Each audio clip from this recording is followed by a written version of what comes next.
దేవునికి స్తోత్రం. ప్రియమైన సహోదర సహోదరులకు శుభాభివందనములు. ఈరోజు దేవుని వాగ్దానం యోబు 23:12. ఆయన పెదవుల ఆజ్ఞను నేను విడిచి తిరగలేదు, ఆయన నోటి మాటలను నా స్వాభిప్రాయం కంటే ఎక్కువగా ఎంచిద్దనే.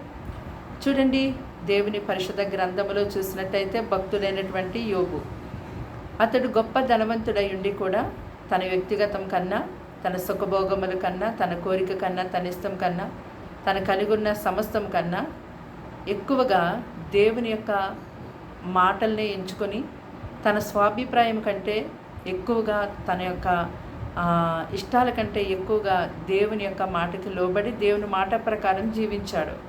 అంతేకాదు, దేవుడు ఏదైతే ఆజ్ఞ ఇచ్చారో ఆ ఆజ్ఞ ప్రకారం అతను నడుచుకున్నాడు. కాబట్టి దేవుడు యోబుకి సుఖంలోనూ తోడుగొన్నారు, కష్టంలోనూ తోడుగొన్నారు.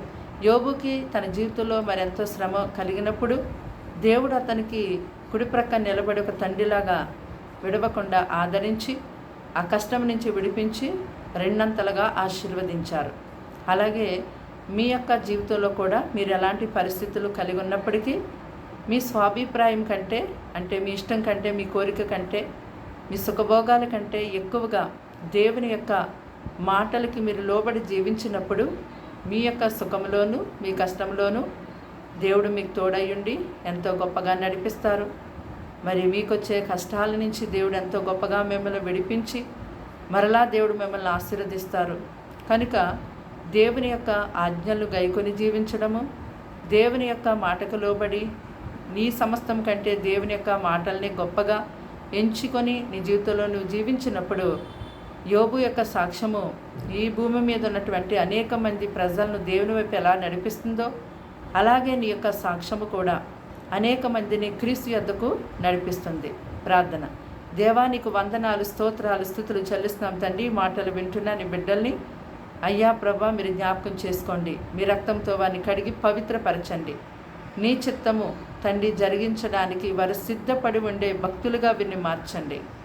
వారి యొక్క కుటుంబంలో వారి భర్త, భార్య, పిల్లల్ని, వారి కలిగి ఉన్న సమస్తాన్ని దీవించి ఆశీర్వదించండి. అనారోగ్యంతో ఉన్నారేమో తండ్రి, ఇప్పుడే వారిని ముట్టి స్వస్థపరచండి. కోర్టు కేసులు ఉన్నాయేమో తండ్రి, వాటి నుంచి విడుదల ఇవ్వండి. అయ్యా తండ్రి, ఎలాంటి సాతాను చేత శోధించబడుతున్నారా శక్తుల నుంచి విడిపించండి. అయ్యా, సంతానం లేక ఉన్నారేమో వారి గర్భాలు తెరిచి సంతానం అనుగ్రహించండి. ఇదిగో, ఎవరు ఎలాంటి పరిస్థితిలో ఉన్నప్పటికీ నీ బిడ్డలకు మీరు సహాయం చేస్తారు. అది వారు విశ్వసించడానికి సహాయం చేతండి.